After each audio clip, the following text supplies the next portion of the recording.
My name is Sheila Guillotone, and this is the Simsbury Woman. There are few things as upsetting in life as the idea of a sick child. Our guest today is a Simsbury mother who a few years ago noticed a disturbing trend in certain serious childhood illnesses. She identifies them as new childhood epidemics. Just a few decades ago, only 15% of America's children were diagnosed with chronic illnesses. Today, that number has grown to about 50%. Our guest today is Beth Lambert, and she is the founder of a nonprofit organization called Epidemic Answers. The goal of this nonprofit organization is to educate and empower both parents and caregivers to return a child to wellness. Research has shown that certain specific diseases have common environmental causes and that they can be reversed. We'll talk about those diseases and why it's critical that we find a way to reverse the alarming growth of these childhood diseases. In an ongoing effort to find solutions to this epidemic for sick children, Beth and her foundation have launched a new crowdsourcing campaign to fund a new project, which is called Documenting Hope. Thank you for being with us today, Beth. Thank you, Sheila. Give us a little idea of your background and how you got involved in this, because I don't think you are a medical professional. That's right. No, I'm not. But I came into this field through my children and my experience as a parent. And as a new parent, my firstborn had some health issues that were not major, but they were new to me. They were allergies and eczema and some things that weren't really part of my family or my family's history. And I always prided myself on being healthy, so it was strange to me that my child might have these health issues. And then I really started looking around at her peers and the children that seemed to be having diagnoses that I'd never heard of as a kid. I mean, I'd never heard of autism spectrum disorder. ADHD wasn't really around. When I was in elementary school, there was maybe one child in my entire school who had asthma. So it all of a sudden, it dawned on me that all of my child's peers were sick with some kind of diagnosis. And so I was actually in grad school at the time, and I decided to make this my focus and try and understand why there were so many sick kids. Was this just in my community that I was seeing all these sick kids, or was this really universal? So then I did some research and really found out that this was a massive, massive epidemic and an underreported and underrecognized epidemic. So I decided to really see what I could do to understand what was causing it, but also how we could understand how we could help our children. Okay.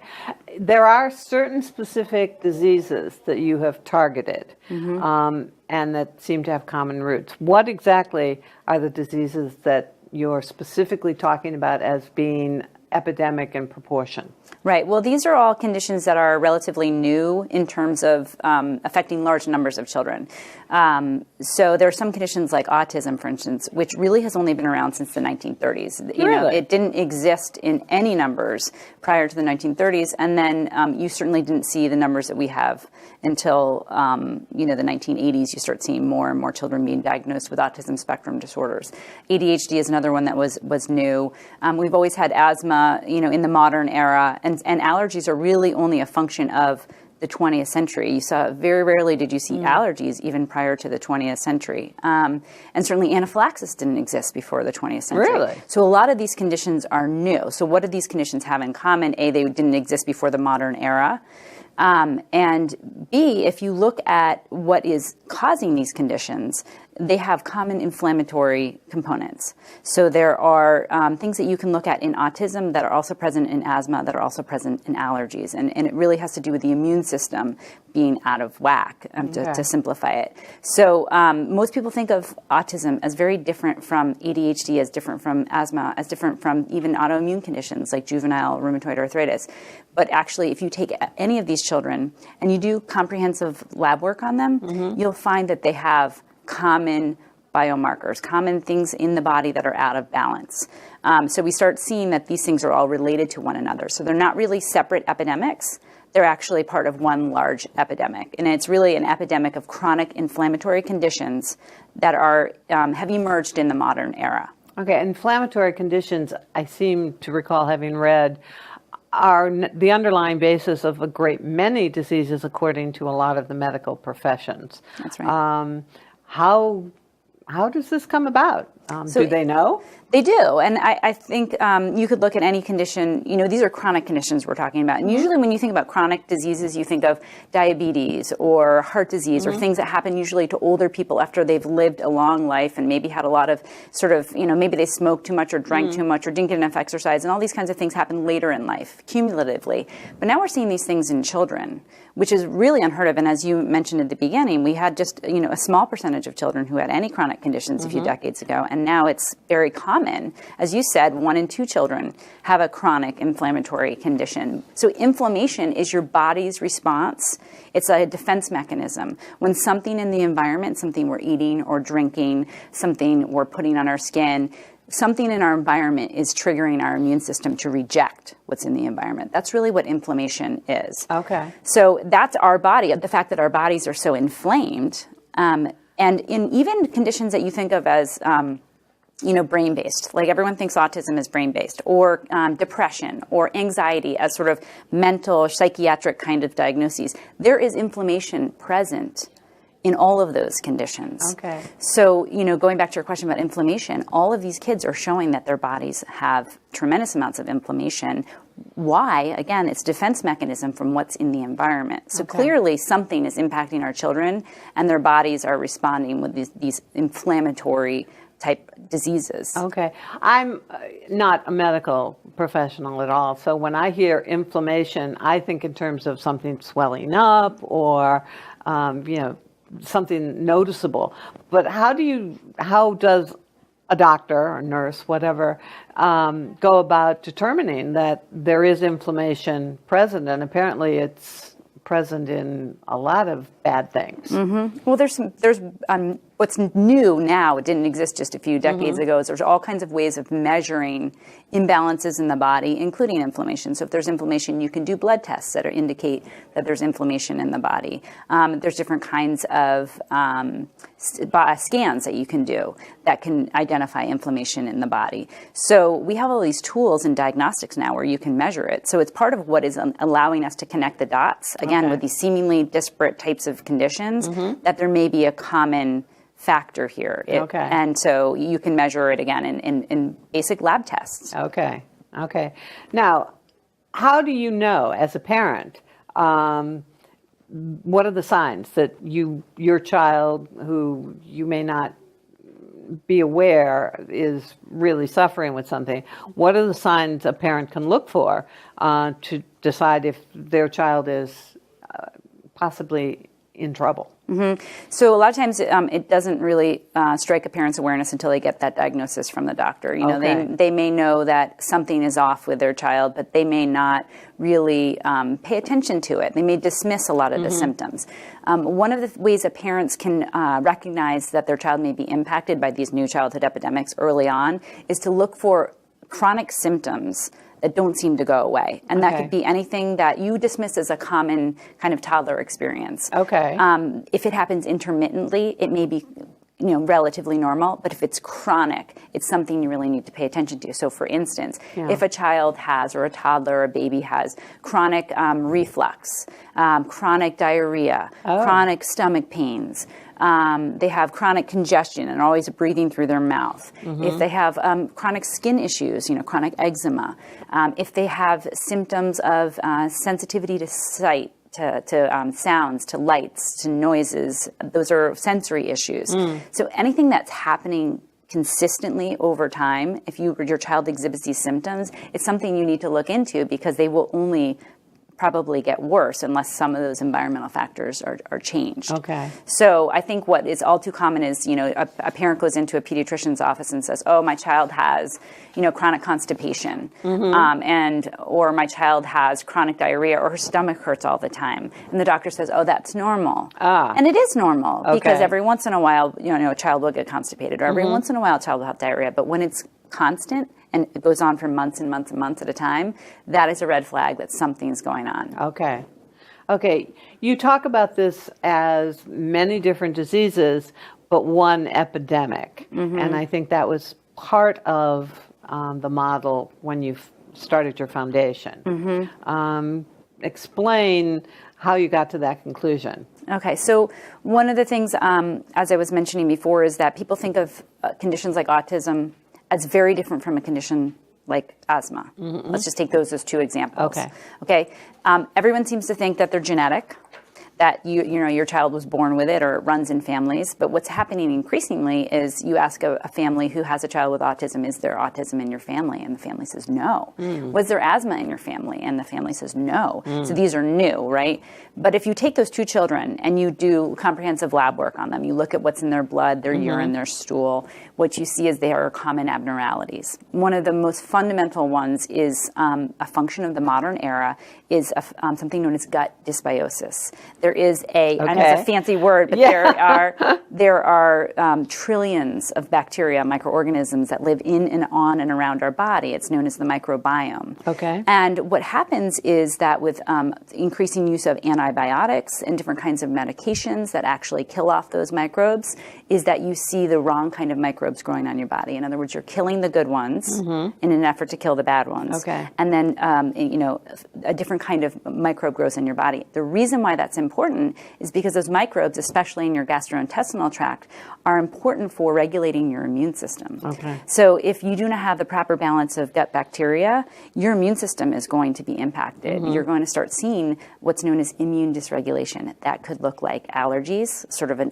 hyper response to things in your environment. It could look like autoimmune disease, which is your body attacking its own cells and tissues, your immune system attacking its own cells and tissues. So scientists and researchers for the last decade have been really looking into the gut and how the gut and the microbes in your gut actually impact your health, your whole body health, your mental health, your skin health, your digestive health, everything. Really? So in autism, what happens is they have now established that many, many children with autism have very dysregulated or imbalanced gut bacteria. And children with asthma also have that, but to a different degree. So if you think about this being a spectrum of inflammatory conditions, with perhaps autism being the most significant, most severe, and then you have allergies and asthma as sort of down the scale, those kids share that same common imbalance in the gut, but just to a different degree. Okay. So that's kind of one of the common denominators. And there are others, and just briefly, cellular toxicity, things you can now measure that you couldn't measure just a few decades ago. So you can measure heavy metals in the body. You can look for chemicals, endocrine disrupting chemicals, things that affect your endocrine system and your hormones in your body, which is extremely important for children as they're growing and developing. So again, take hormones that child even before puberty. Exactly. Hormones that you just need for growth and development. Okay. So if you take that child with autism or that child with asthma, you're going to find cellular toxicity in both of those children. And there's science is bearing out that there's a relationship between the kids who have greater or more severe inflammatory conditions tend to have a higher burden of toxins in their body than kids who have less severe inflammatory conditions. Really? Are pediatricians starting to do more testing on kids, or it's all up to the parents to notice something? So that it's changing. I would say 10 years ago, they weren't testing for this at all. But what's happening now is there's a whole new sort of legion of physicians that are beginning to look at the environmental factors. So a lot of these doctors have training that's known as functional medicine training, or they have integrative medicine training, and they actually begin to do this kind of testing on their patients in order to understand what might be influencing the child's health. In other words, the old model for medicine is you have some symptoms, you get a diagnosis, and then you get a treatment plan based on that diagnosis, and usually it's pharmaceuticals. Sometimes it's therapies, but oftentimes it's pharmaceuticals. The new model of medicine, sort of the 21st century medicine, and this new legion of doctors is being trained this way, is to say, all right, well, you have a diagnosis or a series of symptoms. What's at the root? What's the root cause? What might have caused these symptoms in the first place? And they know that environmental factors are incredibly important for the development of these symptoms. So they start looking at diet, and I mentioned the gut bacteria. What you eat completely influences the gut bacteria. Okay. They start looking at toxins in your environment. What are you putting on your skin? What kind of laundry detergent do you use? What kinds of lights are in your homes? Things you would never think matter. Yeah. But now, after 30 years of environmental health medicine really bearing out incredible understanding of the fact that environment matters to your health, this new legion of doctors is saying, what's in your environment what's in this child's environment that might be causing their body to be so reactive to it. Yeah, it's interesting because it's very easy to comprehend the water in Flint as being an issue. But then you think about, Simsbury and the Farmington Valley, and you go, well, it's a lovely, peaceful, nothing horrible ever happens here. But I don't think that's what you're saying. I think you're saying there are a lot of things that we just don't recognize. That's right. And certainly there's a lot of things that we don't see that are in our air, in our water, in our soil, in our foods that we don't really pay attention to. And we're also in this mindset that, again, this is going back to sort of 20th century medicine, that, we look at toxic compounds in isolation. So if there's lead in the water, we're concerned about that because lead in the water has a, immediate impact, right? Yes. And so we tend to think, well, we can't be impacted by these environmental factors unless they're acutely toxic, like lead in the water. But what actually we're beginning to understand, or I should say science is bearing out, is there's something known as allostatic load, or total load. I know, another fancy medical word. Fancy word. And it just means the total load of stressors on a body. Stressors could be environmental toxins, they could be psychological or emotional stress, but it's a total burden on your body. And so science is bearing out that it's not just acute toxins, it's the synergistic effect of multiple toxins. So for instance, fluoride and aluminum may be separately toxic in high doses, but in small doses together, those two things are more toxic. A synergy, yes. So it's a more holistic or whole body understanding of how the environment affects our health. And so the more total, small amounts of little toxins or little stressors on the body you have, the more sick you're going to be, to put it in simplistic terms. Okay.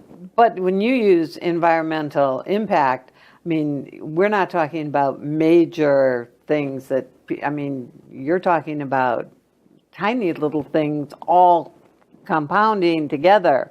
That's right. That you would never think to even worry about. That's right. And then think about it, you walk into any store, you walk into a Walmart or Stop and Shop or whatever it is, every single thing you're walking by on those aisles is probably manufactured with synthetic materials. And there's 80,000 chemicals on the market right now that are approved to be on the market that have never been tested for human safety, for their impact on human health. Over 80,000 chemicals. And who's responsible for that? Is that the FDA? Or? Theoretically, but it's our government. It's up to us. We should be looking for and better understanding what these things are doing to our bodies. And I think the assumption has just been, so kind of think about since World War II when we came up with this whole chemical industry where we could create all these synthetics, all these plastics, and all these wonderful things that got products on the shelves and extended shelf life and preserve things well. But we got excited about these products without really thoroughly testing and understanding what they're doing to the body. And again, think about the synergy of all these things. It's not just one thing, it's multiple things. And another thing I'll mention, which I think is one of the most important factors of what's contributing to this whole epidemic, is that we have handicapped our body's ability to detoxify all these toxins in the environment. And the reason why is because your number one defense against toxins in the environment, first your skin, but actually also internally, all those gut bacteria I mentioned, they actually help detoxify. So these bacteria, there's all kinds of research that shows that these bacteria help your body eliminate the toxins, detoxify, because that's your channel for interacting with the world is your gastrointestinal system. Right. So when you take rounds and rounds of antibiotics as a child, which is very common. Yes, it's getting ear infections, more common. It's getting more common. You go in for any sore throat, you get an antibiotic. That has lasting effects because you kill off the bacteria that are your defense, that are your way of detoxifying. So it's, again, the synergy of things. The toxins themselves are dangerous, but when you eliminate your defense mechanism, which is those gut bacteria, you're more vulnerable to the toxins being stored in your body. Okay, so my aunt, who was a nurse and used to give me acidophilus, was probably doing a good thing. She was right on the money. There you go. Yeah, she was ahead of her time. Okay. And of course, we know MRSA is becoming more and more of a critical issue, and antibiotic resistant viruses and bacteria are becoming more and more of an issue. I'd like to move on to your new project, but first I think you should talk about the cost of all of this to everybody. We talked about there's no government funding. The FDA hasn't checked things out. But you've identified the costs that our society is bearing because of these chronic illnesses. Right. Again, and remember, these chronic illnesses affected older people. Now the whole generation of young people who are going to carry these chronic illnesses all through their life. Okay. That's a tremendous cost burden we didn't used to have. Sure. Right now we're spending $750 billion with a T, $750 billion annually every single year just managing or suppressing the symptoms of these top chronic conditions, asthma, autism, ADHD, autoimmune conditions, obesity, diabetes, those conditions for the medications and the management. I'm not talking about the research, the dollars going into research. Right. I'm not talking about developing a cure. That's just the pharmaceuticals, the hospitals, just to manage these people's symptoms. $750 billion every single year. Wow. I mean, and also think about this. Autism alone, $268 billion is spent annually in the U.S. on autism. Again, just managing the symptoms. And that's just managing the symptoms. That's not a recovery or getting rid of it. It's not research. It's not even research into understanding what's causing autism or how to help these children. It's literally just managing it. Okay. So we are very likely to buckle under the financial burden of this chronic illness epidemic because it's moving so slowly. It's not like, bam, it happened in 1999 and all of a sudden we have this, every year it ticks up. And because of that, we're not seeing it for what it is. It's like a slow-moving train wreck. Who's keeping track of this? I mean, I know your website identifies specifically costs, but who's tracking this? Is anybody tracking it? I think no one's tracking it from the big picture perspective, and that's really why our organization exists, is to try and get people to pay attention to what's going on. But I'll tell you who's feeling it right now. The parents are feeling it because a lot of times they're paying out of pockets for these things. Oh. But also, who else is feeling it is the school systems. Because if you look in the school systems right now, the number of paraprofessionals that are needed to manage the children. Right. I mean, when I was growing up, there were very few children who had special needs and who required support in school. Now every single classroom has 1, 2, sometimes 4 or more kids who need support. Really? Yeah, because the levels of ADHD, learning disabilities, and autism spectrum disorders are skyrocketing. You have 1 in 6 children with a diagnosed learning disability in this country.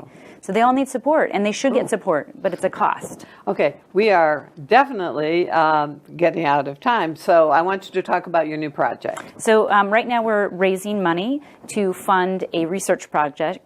It's called Documenting Hope.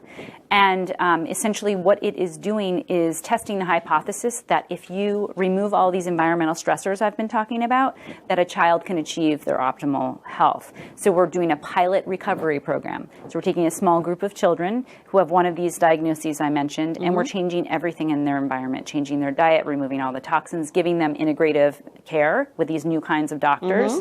And then we're going to be tracking their progress over time scientifically with those lab tests I mentioned, but also on film. Now, who's going to be responsible for coordinating all this, or that's what the project is intended to do? That's what the project is intended to do. We're working in collaboration with Dr. Martha Herbert, who's a pediatric neurologist at Harvard Medical School. Okay. And this is her area of focus, so she's really interested in the environmental causes and how to best support children with autism spectrum disorder, because she sees it as a whole body disorder rather than a brain-based disorder. Okay. She'll be overseeing the medical portion of the program, but we're doing this in a crowdsourced way. We're looking for donations, private family foundations, grants, and different kinds of holistic health companies to support this effort, because we know that the new model for children to thrive is to remove all these environmental stressors. How do you do that? I mean, you talked about walking into Stop and Shop. I mean, that seems almost impossible. Well, there's almost like a cottage industry of people that are doing this now, that are helping families learn how to live more naturally.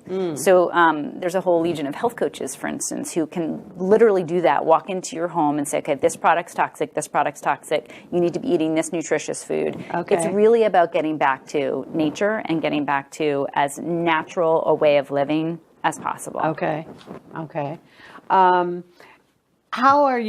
How is this being accepted by the medical profession that usually fights against change, especially change that implies any kind of holistic or non-traditional medical intervention? Well, we have a whole medical advisory board and scientific advisory board that are really excited about this, because I think what drives the medical community is data. So what we're going to do here is generate data. Now, physicians who are practicing in their offices may not yet even be exposed to this concept yet, because this wasn't taught in medical school 10 years ago or 20 years ago. That was my question. So their method, we need to come up with the data. So in order for so there are institutions that are training physicians differently, as I mentioned. Mm-hmm. One of them is known as the Institute for Functional Medicine. Okay. But and there are others. But the traditional medical schools are not training their doctors this way. No. We want to create the data so that this becomes a new standard of care. But you're doing the project only deals with a few children at a time. Is that going to give you enough data to give you what you need to make the change, or the change of attitude? It's a start. Okay. So that's what we're going for, is we're trying to break the barrier here, which is because people don't understand environmental stressors unless we're talking about acute toxicity. So we want to break the barrier and say, oh no, the cumulative impact of all these environmental stressors matters. Here's the preliminary data that we do with a pilot group of children. And then we're going to encourage people to take that study further. And that's usually how scientific research starts. You start with a little pilot or a small study, and then you get more funding to do more and more and more. And that's I noticed on your website that you talk about the recovery project. So you actually have had some children that you have worked with who have recovered? There are thousands of children across the country who have already recovered from everything from juvenile rheumatoid arthritis to asthma to ADHD to autism spectrum disorders, which everyone assumes is lifelong and genetic. We have not recovered them. Okay. What we have been doing, or what I've been doing personally for the last 7-8 years, is been documenting the stories. Okay. Because these things are anecdotal right now. And the Documenting Hope Project is aiming to take the stories out of the anecdotal realm and into the scientific realm. Okay. So we know that the recovery stories are out there. They exist. I've been documenting them, and now it's time to do it scientifically. Okay. Unfortunately, our time is almost up, and we literally have only just scratched the surface of this issue. It's often the case that the medical and scientific community, and the community in general, does need a lot of convincing before a new concept is accepted. It takes even longer to fund research after you have the information, to provide the evidence that there is a problem, and then to actually fund the research to find a solution. When it comes to the environment, there are a great many people who simply refuse to believe that there's a problem. And some of those people are the people who are in power and who have the power to make the changes. The fact that they don't act is perhaps one of the issues. However, because we have brave and dedicated people like our guest today, we do have some hope that things will move in the right direction. I would encourage all of our viewers to take a hard look at the evidence that's already been confirmed and support the efforts of organizations like Epidemic Answers and the new Documenting Hope Project. Additional information can be found on Epidemic Answers website, and I encourage our viewers to take a look for themselves. Specifically look at the pages that talk about the recovery issues and the children who have recovered. I want to thank Beth for giving us her time. She's very busy, as you can see, with all of the things. She's also an author. Her book is A Compromised Generation, which you can pick up on Amazon. And I hope all of our viewers have a very happy and now a very healthy day. Thank you.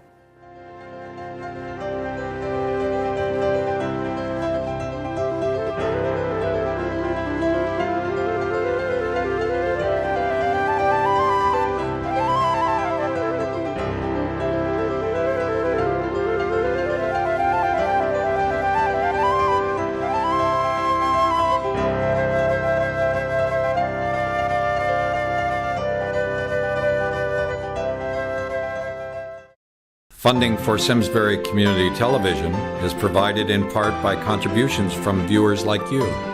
Thank you.